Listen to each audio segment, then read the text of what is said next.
موضوع الدرس فی عظمت اصحاب رسول اللہ صلی اللہ علیہ وسلم، آخر سورۃ الفتح، تفسیر ابن کثیر۔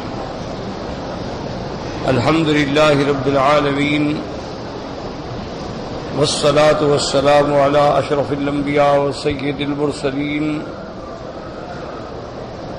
سیدنا محمد وعلی آلہ واصحابہ اجمعین۔ اللهم صل على سيدنا محمد وعلى آل سيدنا محمد كما صليت على إبراهيم وعلى آل إبراهيم في العالمين إنك حميد مجيد۔ أعوذ بالله من الشيطان الرجيم، بسم الله الرحمن الرحيم۔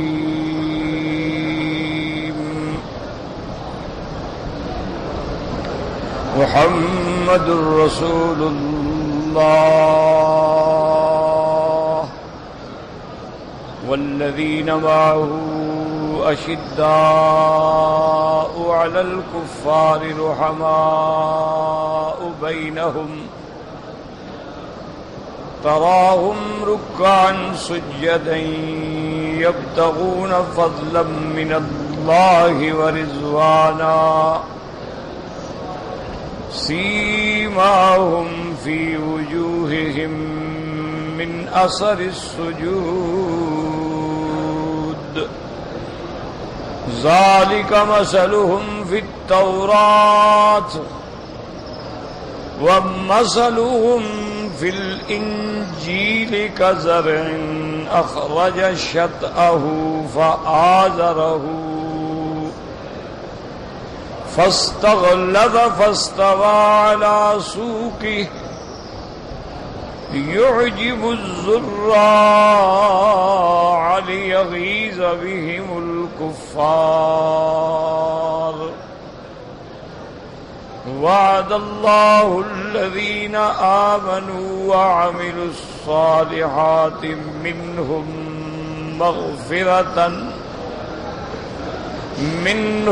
مغفرة وأجرا عظیما۔ اللہ تبارک و تعالی نے کلام مقدس کی ان آیات مبارکہ میں اصحاب محمد مصطفیٰ صلی اللہ علیہ وسلم کا ایسا کامل مکمل نقشہ ذکر فرمایا ہے کہ ذرا سا بھی تدبر کریں تو پوری تصویر سامنے آ جاتی ہے۔ الحمدللہ یہ ساری باتیں ہم پڑھ چکے ہیں کہ ساری امتوں میں سے افضل امت حضور کی امت، پھر حضور پاک کی امت میں افضل اصحاب رسول اللہ، پھر اصحاب رسول اللہ صلی اللہ علیہ وسلم میں خلفاء راشدین، عشرہ مبشرہ، اصحاب بدر، اصحاب حدیبیہ، اس طرح اللہ نے ان کی شان ایک دوسرے سے بلند فرمائی۔ یہ ساری چیزیں الحمدللہ ہم نے پڑھ لی۔ اب سب سے بڑا مسئلہ یہ ہے کہ کیا صحابہ کرام جو ہیں وہ معیار حق ہیں یا نہیں ہیں؟ یہ ایک بہت بڑا مسئلہ ہے، اور اتفاق ایسا ہے، اللہ تبارک و تعالی رحم فرمائے، کہ ہر مسئلے میں افراط اور تفریط ہے۔ کوئی مسئلہ لے لیں، ایسا اللہ معاف فرمائے ہمارے گناہوں کی وجہ سے ایسا مخالفین اسلام نے، منافقین نے، اعداء نے، انگریز نے ایسا فتنہ چھوڑ دیا ہے کہ ہر مسئلے میں ہم دو دو ٹکڑے ہو گئے۔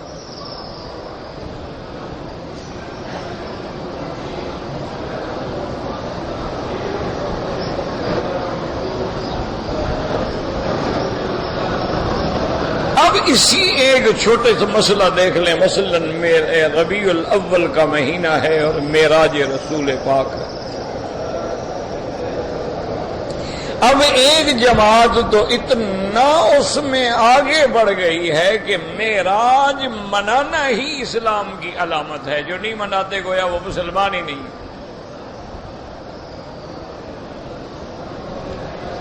اور وہ اتنا آگے بڑھ گئے ہیں کہ معراج میں جب وہ صلاۃ و سلام پڑھتے ہیں یا مجالس میں پڑھاتے ہیں تو اس عقیدے سے پڑھاتے ہیں کہ بھئی درود پڑھیں، حضور یہاں موجود ہیں، یعنی حضور حاضر ناظر۔ اور اسی لیے وہ باقاعدہ جب درود شریف پڑھتے پڑھتے ایک ایسی منزل آ جاتی ہے کہ سب کھڑے ہو جاتے ہیں کہ بھی اب حضور آ گئے۔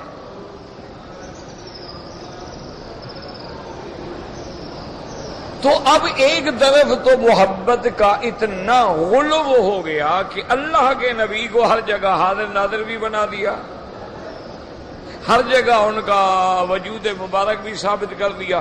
ان کے مقابلے پہ ایک دوسری جماعت پیدا ہوئی، انہوں نے کہا جناب وہ تو فوت ہو گئے ہیں، وہ تو روضہ مبارک وہ تو وہاں بھی نہیں سنتے، تم کہتے ہو یہاں سنتے ہیں۔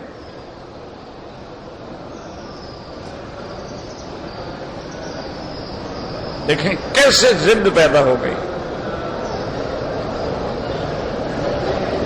انہوں نے کہا کہ ہر جگہ موجود ہیں، جب موجود ہیں صاف بات ہے سن رہے ہیں، دیکھ رہے ہیں، حاضر بھی ہیں ناظر بھی ہیں۔ انہوں نے کہا کہ حضور تو روضہ مبارک میں بھی نہیں سنتے، یعنی دونوں اپنی اپنی انتہا پہ پہنچ گئے۔ بے عینی ہی اسی طرح دیکھیں کہ ایک جماعت پیدا ہوئی، نام اور نعرہ کیسا خوبصورت دیا۔ انہوں نے کہا کہ جناب ہم تو اہل قرآن ہیں، اللہ نے قرآن اتارا ہے اور جب سے قرآن ہے ہم اہل قرآن ہیں، اللہ نے قرآن کی حفاظت کا وعدہ فرمایا ہے، اللہ نے نبی پہ قرآن اتارا۔ یہ حدیث جو ہے یہ تو 250 سال بعد لکھی گئی ہے، اللہ عالم کس کس نے لکھی ہے۔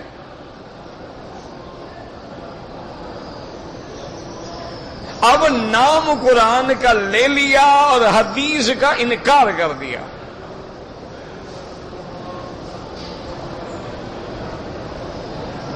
اب ایک اور دوسری جماعت پیدا ہو گئی، انہوں نے کہا کہ جناب کمال ہے، ہم تو ہیں ہی اہل حدیث نا، اور اللہ کا نبی کی جب سے حدیث ہے لہذا ہم بھی ہیں۔ یہ تو تم باقی سارے فقہ حنفی شافعی مالکی سارے بعد میں پیدا ہوئے ہو، اور ہم حدیث کے سوا کوئی بات نہیں مانتے۔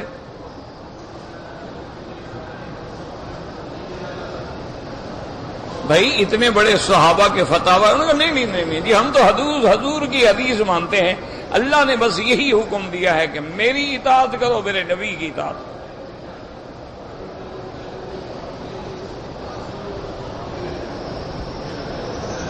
انہوں نے کہا جی فقہ، انہوں نے کہا چھوڑو جی فقہ کیا، فقہ بعد کی چیز ہے، کیا فقہ۔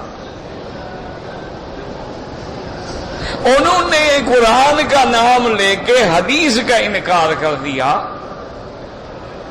انہوں نے حدیث کا نام لے کے فقہ کا انکار کر دیا۔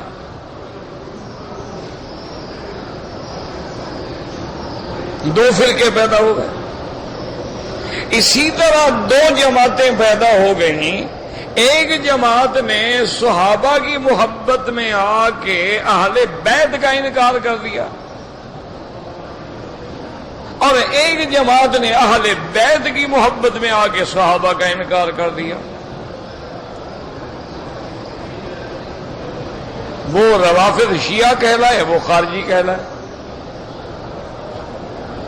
وہ صحابہ کے منکر ہیں، وہ اہل بیت کے منکر ہیں۔ اچھا کچھ ہمارے لوگ جو تھے اپنے آپ کو اہل سنت والجماعت کہنے والے، انہوں نے جب دونوں طرف سے گولہ باری دیکھی تو انہوں نے درمیانی ایک راستہ نکالا۔ انہوں نے کہا نہیں، صحابہ کی بڑی شان ہے، بڑی عظمت ہے، اہل بیت بھی برحق ہیں، صحابہ بھی برحق ہیں، لیکن معیار حق صحابہ کی ذات نہیں ہے، وہ صرف حضور کی ذات ہے، کیونکہ نبی معصوم ہوتا ہے، صحابی معصوم نہیں ہوتا۔ انہوں نے ایک علمی انداز میں بات وہی کی جو دشمن کر رہا تھا، لیکن تھوڑا سا ریشمی رومال میں لپیٹ کے بات کر۔ وہ کھلا انکار کر رہا تھا کہ جی ہم صحابہ کو نہیں مانتے، وہ تو حضور کے بعد نعوذ باللہ سارے کے سارے مرتد ہو گئے، باقی 4 صحابہ بچے اسلام پہ۔ انہوں نے کہا کہ نہیں صحابہ ہیں، ایمان والے ہیں، شان والے ہیں، لیکن معیار حق جو ہے وہ صرف حضور پاک کی ذات ہے، کیونکہ اللہ نے ہمیں حکم یہی دیا۔ اور پھر نبی معصوم ہوتا ہے، صحابی معصوم نہیں ہوتا۔ اور اس بات کو ثابت کرنے کے لیے انہوں نے پھر صحابہ کی غلطیاں بھی اکٹھی کی کہ دیکھیں جی حضرت عثمان سے یہ غلطی ہوئی، اپنے قریبی رشتہ داروں کو ناجائز عہدے دے دیے، ان عمرو بن العاص سے یہ غلطی ہوئی۔ حضرت علی رضی اللہ تعالی عنہ نے ایک جنگ فتح کرنے کے بعد جب فتح ہو گئی تو وہاں ایک نوجوان لڑکی جو تھی وہ یعنی قید ہو کے، غلام ہو کے، باندی بن کے آ گئی، تو اسی رات اس کو حضرت علی نے خیمے میں رکھا اور اس کے ساتھ مباشرت کر لی۔ حضرت خالد بن الولید رضی اللہ تعالیٰ عنہ نے حضور کو خط لکھا کہ دیکھو حضرت علی نے کیا کیا ہے کہ پہلے تو جب تک ہمارے غنیمت تقسیم نہ ہو جائے کسی کو کوئی چیز لینے کا حق کیا ہے، پھر اگر مال غنیمت تقسیم بھی ہو جائے اور وہ جاریہ، وہ مملوکہ ان کے حصے میں بھی آ جائے تو اس سے بھی اس کا ملنا جو ہے جائز نہیں ہے جب تک کہ استبراء نہ ہو جائے۔ یعنی اگر حاملہ ہے تو وضع حمل ہو جائے، اگر حاملہ نہیں ہے تو ایک حیض آئے، حیض گزرے، طہر آئے تو پھر اس کو حق ہے ملنے کا۔ یہ کیا ہے کہ پہلی رات ایک لڑکی کے ساتھ فوراً جا کے مباشرت کر لو۔ انہوں نے حضرت علی پہ الزام لگا دیا۔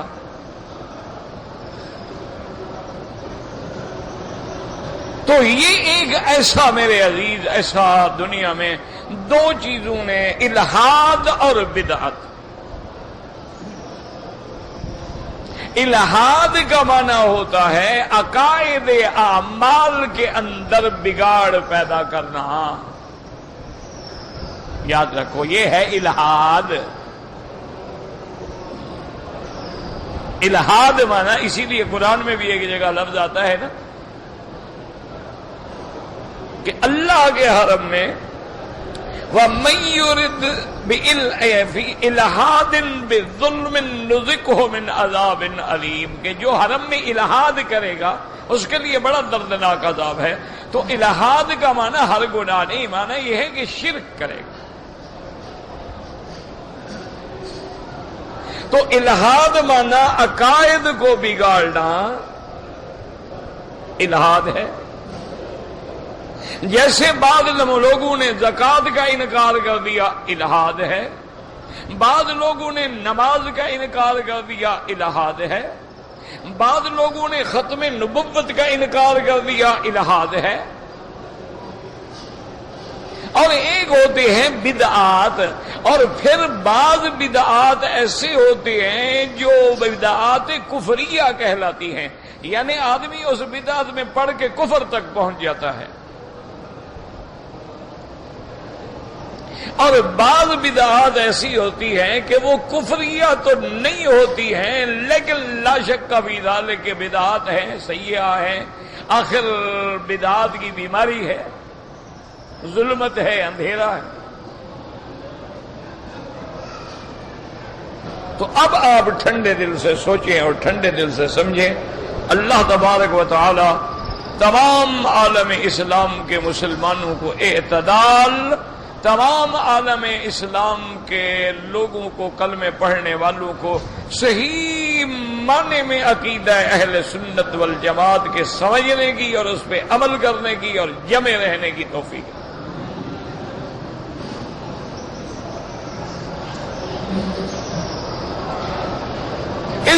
سب سے پہلی بات تو یہ سمجھیں کہ اللہ نے قرآن اتارا، آمنا و صدقنا، ہمارا ایمان ہے۔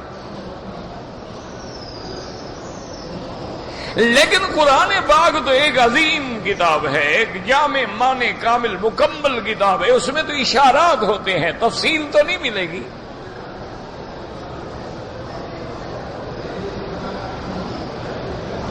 جیسے اب اگر کوئی آدمی قرآن کا دعویٰ کرے کہ ہم اہل قرآن ہیں اور ہم اہل قرآن ہیں، وہ تو نماز کی عشاء کی 4 رکعتیں بھی قرآن سے ثابت نہیں کر سکتا،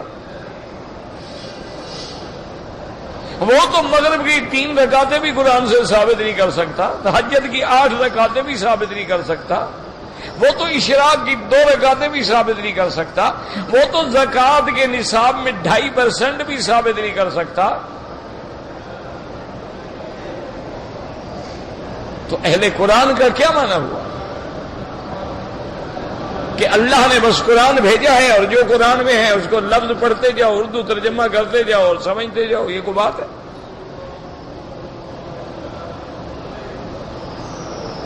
یہی ہمارے دنیا میں گمراہی کے اسباب ہیں۔ یاد رکھو، ہم قرآن پڑھتے ہیں، سورۃ فاتحہ میں کیا دعا مانگتے ہیں؟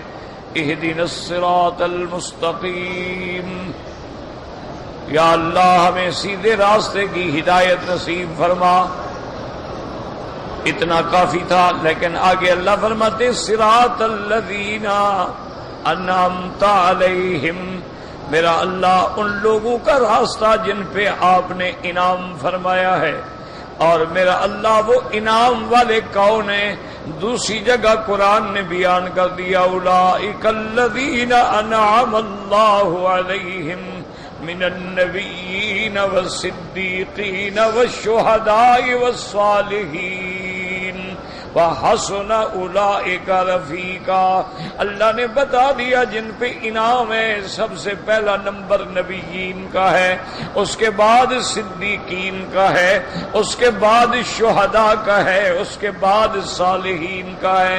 تو اب واضح ہو گیا اللہ ہمیں صراط مستقیم کی ہدایت فرما اور ان لوگوں کے رستے پہ چلا جو تیرے انعام والے ہیں، اور ساتھ آگے یہ بھی بتلا دیا کہ غیر المغضوب علیہم، اور جن پہ تیرا غضب ہے یا گمراہ ہیں ان کے راستے سے ہمیں بچا، کیوں اگر وہ بھی ساتھ رہے تو ہم بھٹک جائیں گے۔ اب یاد رکھیں، 2 لوگ پیدا ہوئے، بعض نے کتاب اللہ کو تو پکڑ لیا کہ جو قرآن میں ہے وہ حق ہے، لیکن رجال اللہ کو چھوڑ دیا، اللہ کے بندوں کو چھوڑ دیا۔ انہوں نے کہا ان کی ہمیں کیا ضرورت ہے، قرآن موجود ہے اور قرآن میں ہر چیز کا بیان ہے، تبیان لکل شیء، قرآن میں تفسیر لکل شیء، قرآن ہدایت بھی ہے، رحمت بھی ہے، موعظت بھی ہے، ہمیں کسی رجال اللہ کی ضرورت نہیں ہے۔ وہ جناب رجال اللہ کو چھوڑ کے بھٹک گئے، اور بعض لوگوں نے رجال اللہ کو پکڑ لیا کہ بس ان اللہ والوں کا دامن پکڑ لو، ہمیں قرآن کی کیا ضرورت ہے، کسی کتاب کی کیا ضرورت ہے، جب ہم نے ان کا دامن پکڑ لیا ہے تو ہمیں نجات ہو جائے گی۔ دونوں پٹڑی سے ہٹ گئے۔ اصل اعتدال کیا تھا کہ رجال اللہ کو ہم کتاب اللہ کی روشنی میں دیکھتے اور کتاب اللہ کو ہم رجال اللہ سے جا کے سمجھتے، تب ہمیں ہدایت ملتی۔ یہ تھا اعتدال، کہ ہم قرآن کو پکڑتے لیکن قرآن کو سمجھنے کے لیے کس کے دروازے پہ جاتے؟ رجال اللہ کے دروازے پہ جاتے کہ سب سے پہلے حضور نے پڑھا دیا، آپ کے بعد پھر حضرت ابن عباس ہیں، آپ کے بعد پھر عبداللہ ابن مسعود ہیں، زید ابن ثابت ہیں، ابی ابن کعب ہیں، خلفاء راشدین ہیں، ان کے بعد پھر ان کے تلامذہ حضرت اکرمہ ہیں، علقمہ ہیں، ضحاک ہیں، قتادہ ہیں، سدی ہیں۔ تو جب ہم رجال اللہ کو پکڑیں گے وہ ہمیں ساری بات سمجھا دیں گے۔ اور یاد رکھیں کہ سب سے اہم اس میں کون ہے؟ اصحاب رسول اللہ۔ اگر اصحاب میں یار حق نہیں ہے تو پھر یہ سارا دین تم پر کس نے پہنچایا ہے؟ جب وہ حق پہ نہ رہے تو دین خود بخود ختم ہو گیا۔ ایک اصولی بات یاد رکھیں کہ آپ ایک مقدمہ کرتے ہیں، مقدمے کے گواہ بیٹھ جائیں، مقدمہ ختم،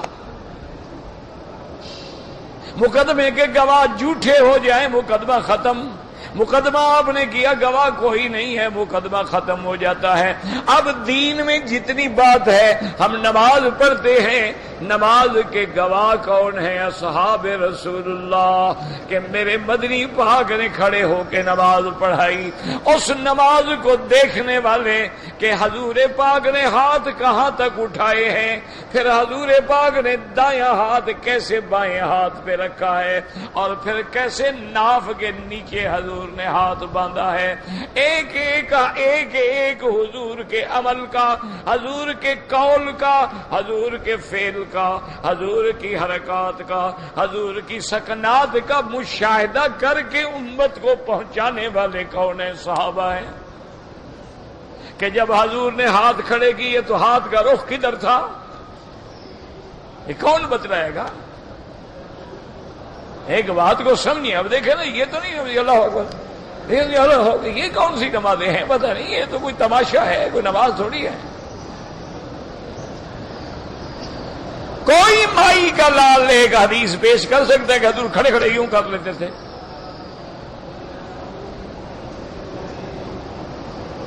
پھر وہ ساری حدیثیں کہاں ہیں؟ حضور نے فرمایا کہ عورت اور مرد میں فرق یہی ہے کہ عورت سینے کے برابر ہاتھ اٹھائے, اللہ اس کا پردہ رکھنا چاہتے ہیں کہ زیادہ ہاتھ نہ اٹھائے کہیں بغلیں نہ کھل جائیں. اللہ اس کا سطر رکھنا چاہتے ہیں کہ وہ سینے کے برابر ہاتھ اٹھائے, اور مرد جو ہیں وہ کندھوں کے برابر ہاتھ اٹھائیں, اور ہاتھ جو ہیں انگلیاں ملی ہوئی ہوں, انگلیاں بھی کھلی ہوئی نہ ہوں, اور ان کا رخ بھی کعبے کی طرف ہو. جیسے تیرے چہرے کا رخ کعبے کی طرف ہے, تیرے ہاتھوں کا رخ بھی کعبے کی طرف ہو, اور پاؤں بھی یوں نہ رکھو کہ ایک انگلیاں مشرق میں ہیں ایک مغرب میں ہیں, ان کا رخ بھی کعبے کی طرف ہو. اور ہاتھ اٹھانے کے بعد اللہ اکبر کہنے کے بعد یہ دایاں ہاتھ جو ہے بائیں ہاتھ کے گٹے پہ رکھو, اور وضع الکف تحت السرۃ, حدیث میں آتا ہے من السنت, سنت یہ ہے ان یضع یمینہ علی شمالہ, دائنے ہاتھ کو بائیں پہ رکھے اور ناف کے نیچے رکھے. اس کو حدیث میں تعبیر کیا گیا من السنت, اور یاد رکھو سنت اس عمل کو کہتے ہیں جس پہ حضور کا متواتر عمل ہو.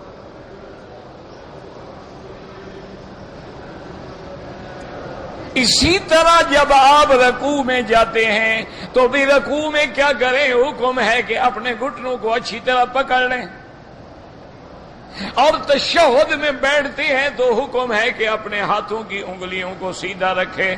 یہ نہیں تشہد میں بیٹھا ہو تو ایک ہاتھ ادھر ہے اور ایک ہاتھ ادھر ہے, اور سجدے سے اٹھ رہا ہے تو ایک ہاتھ ادھر ہے ایک ہاتھ ادھر ہے, یا مٹھیاں بند کر کے اٹھ رہا ہے. یہ تو ساری چیزیں خلاف ہیں. کہاں کی نماز ہے؟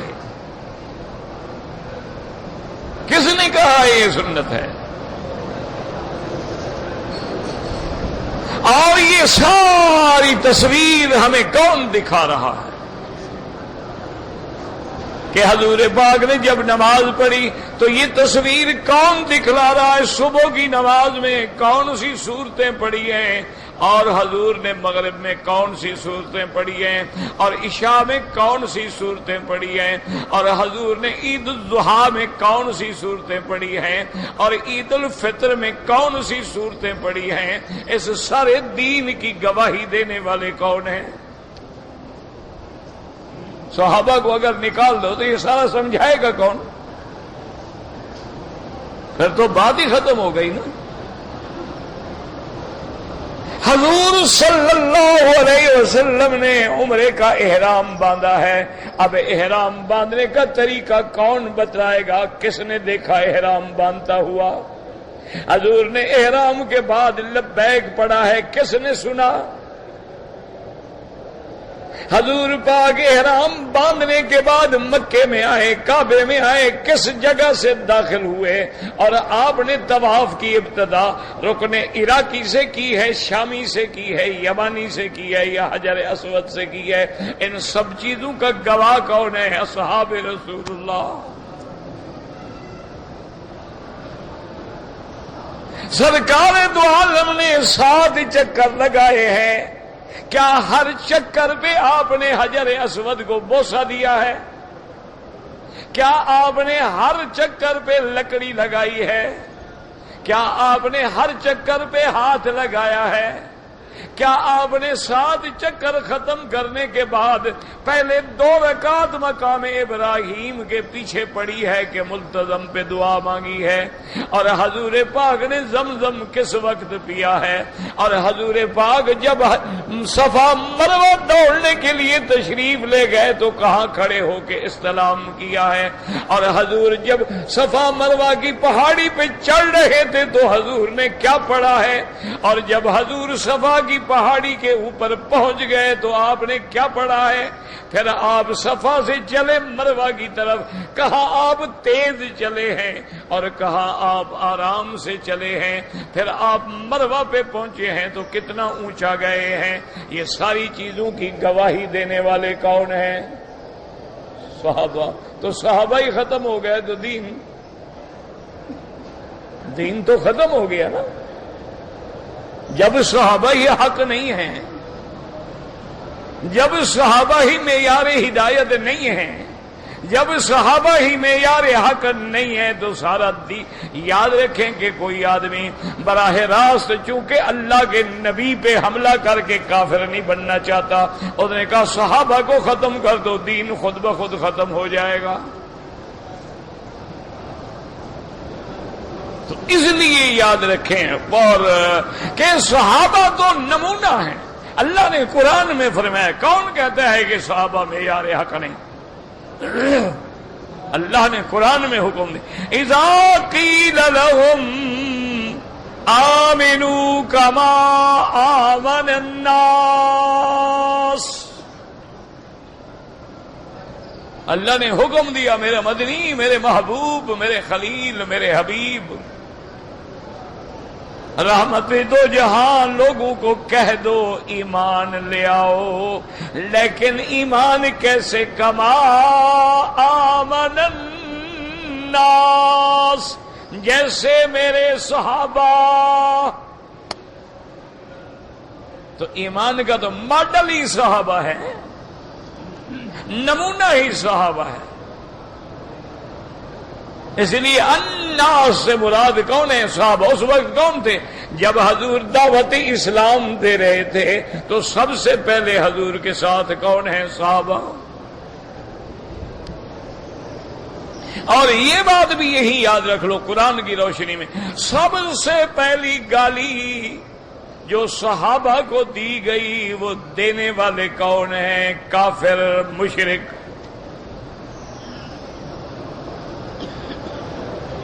صحابہ کو گالی دینے والے سب سے پہلے قرآن ہے نا، اور چیزیں کوئی چھوٹی موٹی کتاب ہی۔ اذا قیل لهم آمنوا کما آمن الناس، تو اب مشرکوں نے کیا کہا؟ ابو جہل اینڈ کمپنی نے کیا کہا؟ قالوا انؤمن کما آمن السفہاء۔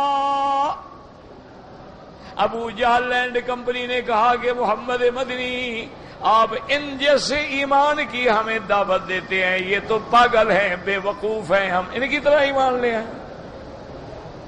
نہیں، یہ تو غلام ہیں ہمارے، یہ تو پاگل ہیں، کم عقل ہیں، یہ تو کمی کاسبی ہیں، یہ تو ہمارے گھروں کی نوکری کرنے والے لوگ ہیں، ہماری بکریاں چرانے والے لوگ ہیں، ہمارے مملوک ہیں، ہمارے خریدے ہوئے لوگ ہیں، ان کی مثال بنا کے دے رہے ہیں، اب ہم بھی ان جیسا ایمان لے آئے؟ یہ تو پاگل ہیں۔ انہوں نے کیا دیکھا ہے کہ آپ کے پیچھے چل پڑے ہیں؟ سرداری ہمارے پاس ہے، قوت ہمارے پاس ہے، طاقت ہمارے پاس ہے، دولت ہمارے پاس ہے، کعبے کی مجاورت ہمارے پاس ہے، سقایا ہمارے پاس ہے، حجابہ ہمارے پاس ہے، زمزم ہمارے پاس ہے، مکے کی سرداری ہمارے پاس ہے، آپ تو ایک یتیم مکہ ہیں، یہ ہم سب کو چھوڑ کے آپ کے پیچھے چل پڑے، کوئی عقل کی بات ہے؟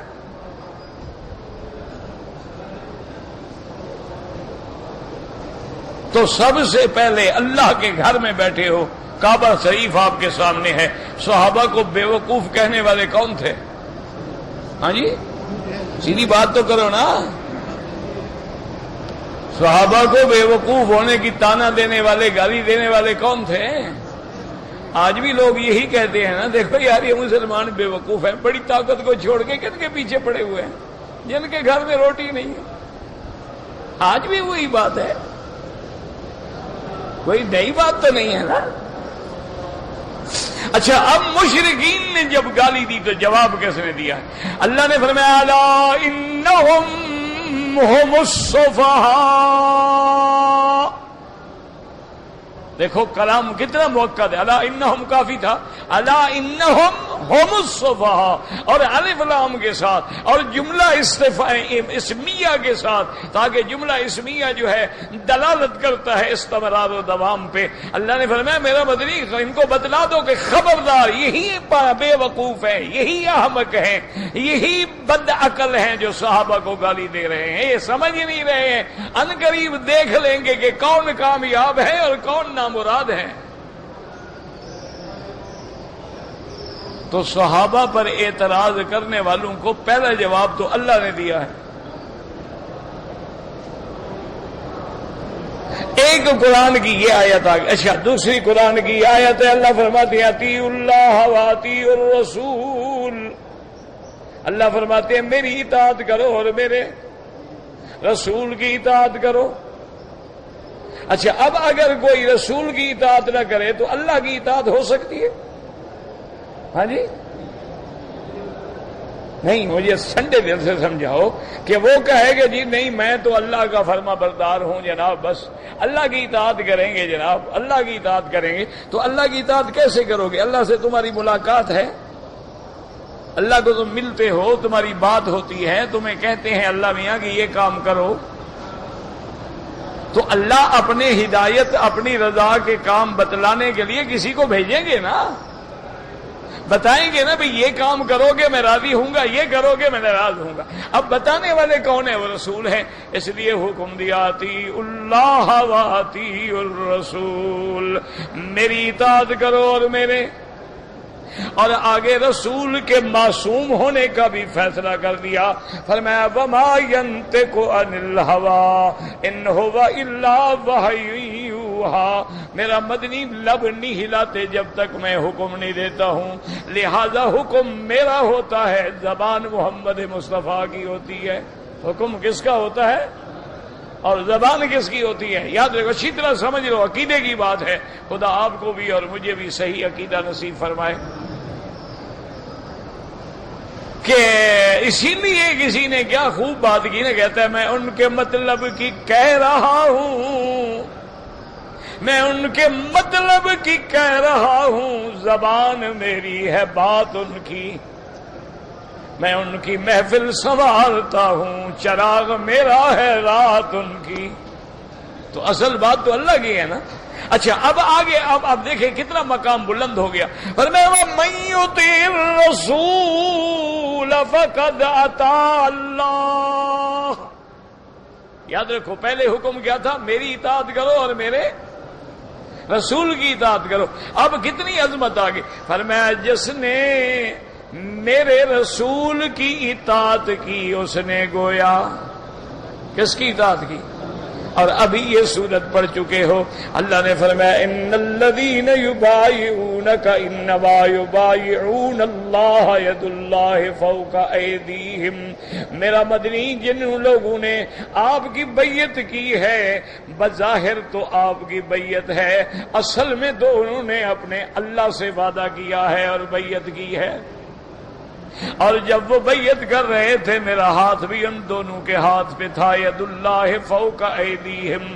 تو اب حضور کی بیعت اللہ کی بیعت ہے، حضور کی اطاعت کس کی اطاعت ہے؟ اللہ کی اطاعت ہے۔ یعنی اب اللہ نے نبی کو اس مقام پہ ذکر کر دیا جو مقام خدائی تھا، وہاں رسول کو لے آئے کہ جو میرے نبی کی اطاعت کرے گا گویا میری اطاعت ہے۔ کیوں؟ لقد کان لکم فی رسول اللہ اسوۃ حسنہ، تمہارے لیے سب سے بہتر نمونہ میرے مدنی پاک کا نمونہ ہے، میرے مدنی پاک کی زندگی ہے، لہذا آپ کا ہر قول، آپ کا ہر فعل، آپ کا ہر عمل جو ہے وہ امت کے لیے سنت ہے۔ بلکہ اگر حضور کے سامنے کوئی دوسرا عمل کرے اور حضور اس کو منع نہ کریں تو وہ بھی حدیث ہو جائے گا کہ اگر وہ عمل غلط ہوتا تو حضور ضرور منع فرما دیتے، جب حضور نے منع نہیں فرمایا تو منع یہ ہے کہ وہ عمل بھی ٹھیک ہے۔ اب دیکھو کعبے پہ غلاف ہے، حضور پاک نے نہیں چڑھایا، یہ کعبے پہ غلاف طبال اکبر نے چڑھایا، طبال اکبر کے بعد پھر یہ غلاف آتا گیا، پھر قریش مکہ نے چڑھایا، لیکن حضور نے انکار، حالانکہ حضور نے خود تو نہیں چڑھایا، غلاف چڑھانے والا تو یمن کا بادشاہ تھا طبا، اس کے بعد پھر قریش چڑھاتے رہے، پھر آتا رہا دور، لیکن میرے مدنی پاک نے جب انکار نہیں کیا تو سنت ہو گیا۔ لیکن اسی طرح یاد رکھیں حضور پاک نے اپنی زندگی میں نہ کسی مزار پہ غلاف چڑھایا، نہ کسی کو حکم دیا، نہ آپ کے سامنے کسی نے جرت کی کہ حضرت ابراہیم کی قبر پہ غلاف ڈالیں، حضرت موسیٰ کی قبر پہ غلاف ڈالیں، انبیاء کی قبر پہ غلاف ڈالیں۔ تو وہاں ہمیں سمجھ آ گیا کعبے کا غلاف تو سنت ہو سکتا ہے لیکن قبر کا غلاف بدعت ہے۔ اگر جائز ہوتا تو وہاں بھی محمد مصطفیٰ حکم عطا فرما دیتے۔ اچھی طرح سے بات دماغوں میں بٹھاتے جائیں انشاءاللہ۔ اب دیکھیں حضور کی اطاعت کس کی اطاعت ہو گئی؟ اب آگے دیکھیں قرآن کیا کہتے ہیں، فرماتے وَمَن يُشَاقِقِ الرَّسُولَ مِن بَعْدِ مَا تَبَيَّنَ لَهُ الْهُدَى وَمَن يُشَاقِقِ الرَّسُولَ مِن بَعْدِ مَا تَبَيَّنَ لَهُ الْهُدَى وَيَتَّبِعْ غَيْرَ سَبِيلِ الْمُؤْمِنِينَ نُوَلِّهِ مَا تَوَلَّى وَنُصْلِهِ جَهَنَّمَ وَسَاءَتْ مَصِيرًا۔ اللہ فرماتے ہیں جو میرے مدنی کا مخالف ہو جائے، میرا مدنی ایک شک اختیار کرے وہ دوسری شک اختیار کرے۔ مَن يُشَاقِقِ الرَّسُولَ مِن بَعْدِ مَا تَبَيَّنَ لَهُ الْهُدَى، حالانکہ اللہ کے نبی نے واضح فرما دیا، ہدایت واضح ہو گئی، حق واضح ہو گیا، لیکن وہ نبی کے کہنے پہ نہیں چلا۔ وَيَتَّبِعْ غَيْرَ سَبِيلِ الْمُؤْمِنِينَ، اور ایمان والوں کا رستہ چھوڑ کے ان کے خلاف چلا تو اس کا انجام کیا ہوگا؟ نُوَلِّهِ مَا تَوَلَّى وَنُصْلِهِ جَهَنَّمَ وَسَاءَتْ مَصِيرًا۔ اب حضور کے بعد مومنین کون ہیں؟ صحابہ۔ تو جو مومنین کے رستے کو چھوڑے گا اس کا مآل کیا ہے؟ جہنم۔ یعنی جو مقام اللہ نے نبی کو دیا تھا نبی پاک نے صحابہ کو دے دیا کہ ایمان والو آ جاؤ اور میرے صحابہ مومنین میں ہیں۔ اگر تم نے یتبع غیر سبیل المؤمنین، اگر تم نے ان کے راستے کے علاوہ کوئی اور راستہ اختیار کیا تو پھر جاؤ، تمہارے لیے جہنم کا ٹھکانہ ہے، جہنم میں جلایا جائے گا اور کیا برا تمہارا ٹھکانہ ہوگا۔ تو اب صحابہ کا وہی معیار بن گیا جو اللہ کے پیغمبر کا معیار تھا کہ جو صحابہ کی اتباع نہیں کرے گا وہ جہنم میں جائے گا۔ یہ دو آیتیں یاد رکھ لیں اور تیسری آیت قرآن میں یاد رکھ لیں۔ اللہ تبارک و تعالیٰ نے قرآن میں تین قسمیں ذکر فرمائی ہیں، والسابقون الاولون من المہاجرین والانصار والذین اتبعوہم بإحسان رضی اللہ عنہم ورضوا عنہ۔ اللہ نے فرمایا میرے صحابہ میں کچھ وہ ہیں جو سب سے پہلے آنے والے، ہجرت کرنے والے، اور کچھ وہ ہیں جو مہاجروں کو سینے سے لگانے والے انصار ہیں، اور تیسری قسم کیا ہے؟ جو ان مہاجرین و انصار کی اتباع کرنے والے ہیں۔ تیسری قسم کون سی ہو گئی؟ جو ان کی، کن کی؟ مہاجرین ہو. اس لیے امام شافعی فرماتے تھے کہ لوگوں مہاجر بھی ہم نہیں بن سکتے، وہ زمانہ گزر گیا، انصار بھی ہم نہیں بن سکتے، وہ زمانہ گزر گیا. اب اگر مسلمان بننا ہے تو ان دونوں کے غلام بن جاؤ، متبع بن جاؤ، ورنہ متبع سے نکلو گے تو پھر جہنم ہے. والذین اتبعوہم، جو ان کی اتباع کر، اتنا کافی تھا نا. اللہ فرماتے نا والذین اتبعوہم بإحسان، صحابہ کی پیروی کرے لیکن اخلاص کے ساتھ، سچی پیروی، نام والی نہیں. اگر وہ اتباع والوں میں آ گیا تو اب کیا ہوگا؟ رضی اللہ عنہم ورضوا عنہ، اللہ ان سے راضی ہو گیا، وہ اللہ سے راضی ہو گئے. اب یہ قرآن کی آیات ہیں. اب اس کے بعد میرے مدنی کی وضاحتیں سن لیں. حضور پاک نے فرما دیا اقتدوا بالذین من بعدی ابی بکر و عمر. آپ نے فرمایا میرے بعد اگر اقتدا کرنی ہو تو ابی بکر عمر کی ابتدا کرنا. اور حضور نے فرما دیا علیکم سنتی و سنت الخلفاء الراشدین المہدیین تمسکوا بها وعضوا علیہا بالنواجذ. آپ نے فرمایا تم میرے طریقے کو اور میرے خلفائے راشدین کے طریقے کو پکڑ لینا اور دار سے پکڑ لینا، ان پہ جم جانا. اگر ہدایت چاہتے ہو تو ہدایت کہاں ملے گی؟ خلفائے راشدین کے اتباع میں. اور ایک حدیث میں فرماتے ہیں صحابی کالنجوم، میرے صحابہ تو ستاروں کی مانند ہیں. فبأیہم اقتدیتم اہتدیتم، اگر تم کسی ایک صحابی کا بھی دامن پکڑ لو گے تو تمہیں لے آئے گا محمد مدنی کے دروازے پر، تمہیں لے آئے گا ہدایت کے دروازے پر. اب یہ سارے قرآن کو دیکھ لیں. اللہ تبارک و تعالی نے اور اللہ کے قرآن نے یہ بھی بتلا دیا ہے کہ رضی اللہ عنہم ورضوا عنہ، اللہ ان سے راضی ہے، صحابہ اللہ سے راضی ہیں. اللہ نے یہ بھی فرما دیا کلا وعد اللہ الحسنى، میرا مدنی میں نے تیرے دیکھنے والے، تیرے ماننے والے، تیرے صحبت والوں کے لیے وعدہ کر دیا ہے جنت کا، ان کے لیے جنت تیار ہے. اللہ پاک نے فرمایا ان الذین سبقت لهم من الحسنى اولئک عنہا مبعدون، اور کہیں فرمایا اولئک هم المؤمنون حقا، میرا مدنی یہ پکے ایمان والے ہیں. اور کہیں اللہ نے فرمایا میں ان سے راضی ہو گیا، کہیں اللہ نے فرمایا میرا مدنی میں نے ان کا امتحان کر لیا ہے، کہیں اللہ نے فرمایا میں نے ان کے اندر کو جان لیا ہے، اور کہیں اللہ نے فرمایا یہی تو میری جماعت ہے، اولئک حزب اللہ، اللہ کی جماعت تو یہی صحابہ ہے.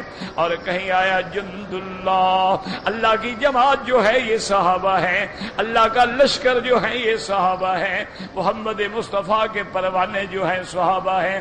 اور آخر میں میرے مدنی نے بات فرما دی اللہ اللہ صحابی، فرمایا اے میری امت خبردار خبردار میرے صحابہ کے بارے میں، میری وفات کے بعد میرے صحابہ کو نشانہ نہ بنا لینا، میرے صحابہ پہ تان نہ کرنا، میرے صحابہ کی تنقیص نہ کرنا، میرے صحابہ پہ تبرہ نہ کرنا، میرے صحابہ پہ کوئی حملہ نہ کرنا. کیوں؟ فمن احبہم فبحبی احبہم، جو صحابہ سے محبت کرتا ہے دراصل میری محبت کی وجہ سے محبت کرتا ہے.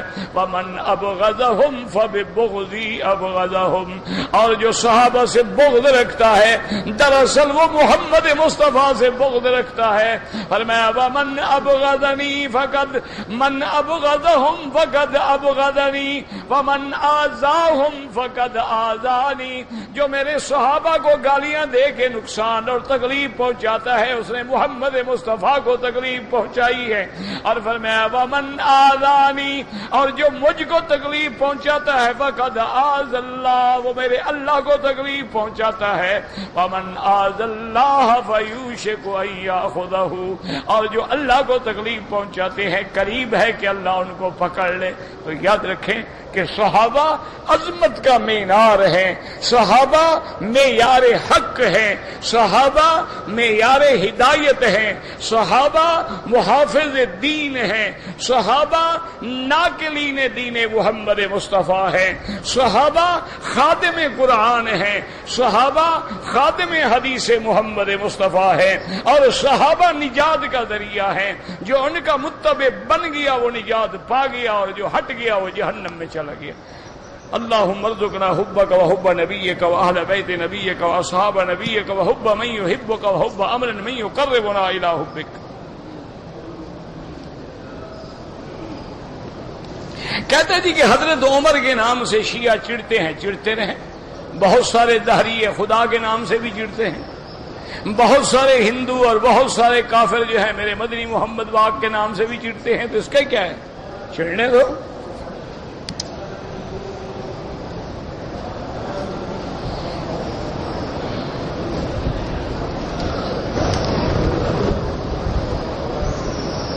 گدا یا کتا وغیرہ گزرے کچھ نہیں ہوتا، نماز نہیں ٹوٹتی، بس ایک دفعہ ہو گیا آپ کو، وہی گدا کتا دماغ میں کھڑا ہوا ہے ابھی تک۔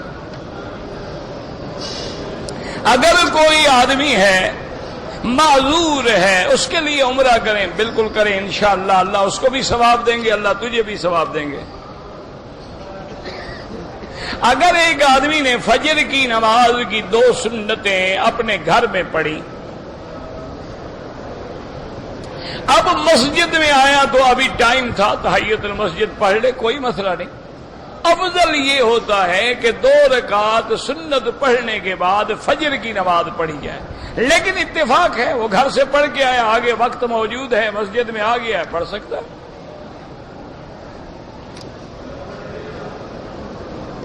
میرے بھائی صلاۃ و سلام پڑھنا بالکل صحابی کی سنت ہے، اور اگر کوئی کہے اس کے سلام بھی کہہ سکتے۔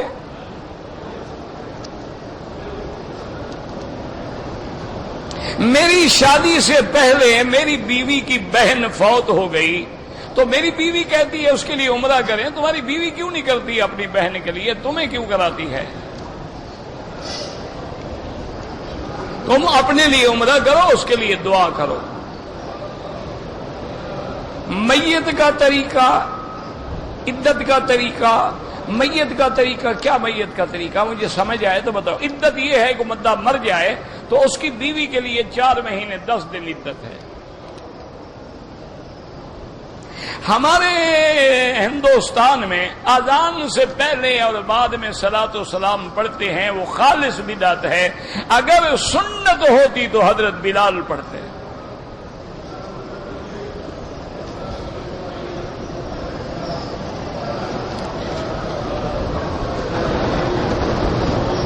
اگر امام نے نماز میں سلام پھیر دیا ہے اور ابھی نمازی جو ہے وہ درود پہ پہنچا ہے، سلام پھیر دے، وہ تو ہم امام کے تابع ہیں۔ یہی تو ہم کہتے ہیں کہ امام کے بغیر گزارا ہی نہیں نا۔ آپ نے وہ رکوع میں جائے آپ کھڑے رہو، نماز ہو جائے گی۔ وہ سجدے میں جائے آپ اکڑ کے بیٹھے رہو، نماز ہو جائے گی۔ اتباع کرنی پڑے گی، اس کے بغیر حل نہیں ہے۔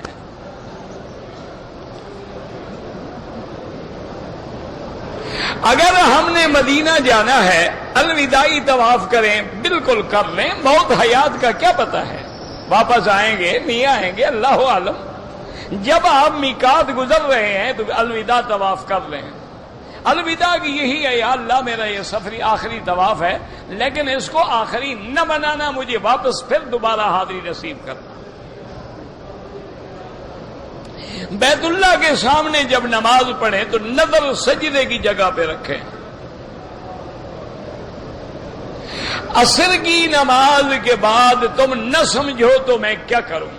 افضل میں نے عرض کیا تھا کہ عصر کے بعد نماز نہ پڑھو جب تک سورج نہ ڈوبے، فجر کے بعد نہ پڑھو جب تک سورج نہ نکلے۔ وہ تو میں نے بتایا تھا کہ اگر کوئی مجبوری ہے، اگر کوئی حل نہیں، بعض آدمی کا گاڑی جا رہی ہے، آپ نے ہوائی جہاز پہ پہنچنا ہے، پڑھ لو۔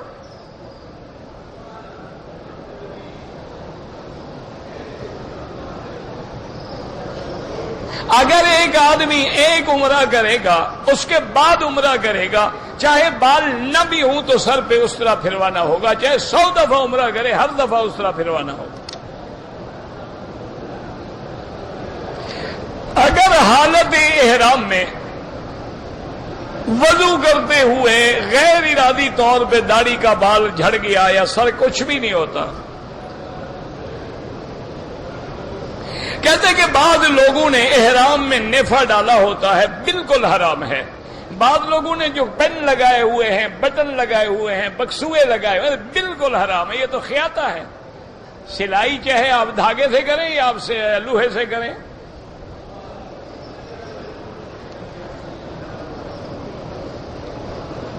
اگر نماز جنازہ آ جائے، نماز جنازہ فرض کفایہ ہے، لیکن پڑھیں تو اچھی بات ہے. ہم کسی کا پڑھیں گے تو کوئی ہمارا جنازہ بھی پڑھے گا. کیوں چھوڑو؟ اتنا بڑا ثواب مل رہا ہے حرم میں، کیوں چھوڑے آدمی؟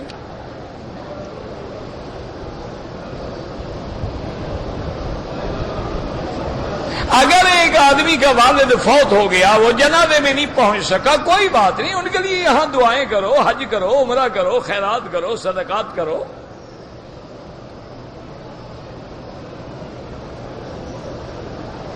میں حنفی مسلک ہوں، میں کہیں دور کھڑا ہو کے نماز پڑھوں، صف نظر آ جائے، نماز ہو جائے گی، لیکن کرنا نہیں چاہیے، خلاف سنت ہے. صفیں ملی ہونی چاہیے. ایک ہے ہو جانا، ہو تو جائے گی. بچے کو ہم نے گود میں لیا ہے، بچے کے والدین کا ہمیں پتہ نہیں، پھر بھی تمہارا بچہ تو نہیں ہے نا وہ. چاہے کسی اور کا ہے لیکن تمہارا تو نہیں ہے نا. نہ تمہارا وہ وارث بن سکتا ہے، نہ بڑے ہونے کے بعد وہ محرم ہے کہ اس سے پردہ نہ کیا جائے.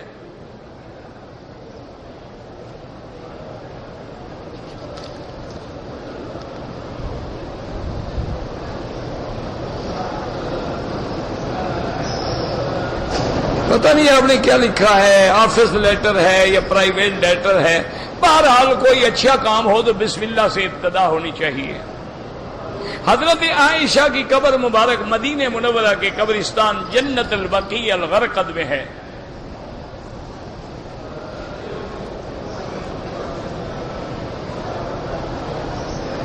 کہتے جی کہ خانہ کعبہ کے سامنے ویڈیو بنانا بالکل حرام ہے. سورت المومن شفا، مومن مجھے نہیں سمجھ آیا. آپ نے کیا سوال کیا ہے مجھے سمجھ ہی نہیں آیا. میں نے عمرے کی حالت میں میرے جرابیں پہنی رکھی ہیں تو دم پڑ گئی.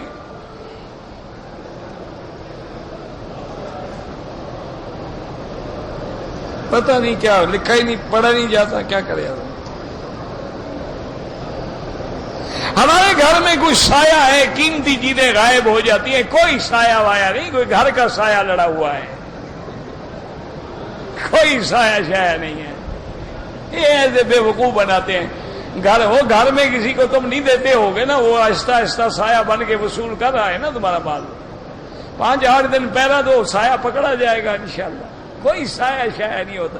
یار یہ سائے اور سارے جن اور سارے جتنے ہیں یہ ہم مسلمانوں کے لیے ہیں. نہ انگریزوں کو پکڑتے ہیں، نہ یہودیوں کو پکڑتے ہیں، نہ عیسائیوں کو پکڑتے ہیں. یہ سارے مسلمانوں کو پکڑ.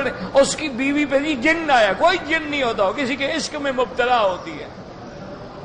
اور جن بھی ایسے بدبخت سمجھدار ہیں، کراچی والوں کو جن پکڑے تو علاج داتا صاحب لاہور والے کے پاس ہوتا ہے، اور لاہور والوں کو پکڑے تو بابا غازی کی مزار پہ ہوتا ہے. وہاں والا پیر اپنے علاقے کا کام نہیں کرتا. یہ سارا چکر ہے، جھوٹ ہے بالکل. الف سے لے کے یاد رکھو، جس پہ جن ہوگا، جن آگ ہے. ایک بات یاد رکھو، اللہ نے جنوں کو آگ سے بنایا. وہ مرد ہو یا عورت ہو، چند دنوں میں ایسے ہو جائے گا جیسے جلا ہوا لکڑی ہوتی. وہ تو جن ہے، آگ ہے. وہ جب قریب آئے گا تو جلائے گا. یہ سارے چکر ہوتے ہیں. 8-8 کلو حلوہ کھا جاتی ہے، سارا دن سر مارتی ہیں جی جن آ گیا ہے. لکڑی لے کے کھڑے ہو جاؤ اور 2 گھنٹے مارو جناب، دیکھو جن نکلتا ہے نہیں نکلتا ہے. کوئی جن شن نہیں ہو جی. فلاں پیر کے جن تابع ہیں. میں نے کہا یار ان کو کہو جا کے کسی یہودی کو مار دیں. جن جو تابع ہیں ہمیں نقصان پہنچانے کے لیے رکھے ہوئے ہیں. کپڑے پھاڑ دیتے ہیں، کپڑے برتن توڑ دیتے ہیں. تم جناب نگرانی کرو، تم خود بھوت بن جاؤ، پھر جن بھاگ جائیں گے انشاءاللہ. کوئی جن نہیں ہے، ایسے جھوٹ ہے، تمہیں پریشان کیا جا رہا ہے. ربنا تقبل منا انك انت السميع العليم وتب علينا انك انت التواب الرحيم. اللهم اجعل لنا وللمسلمين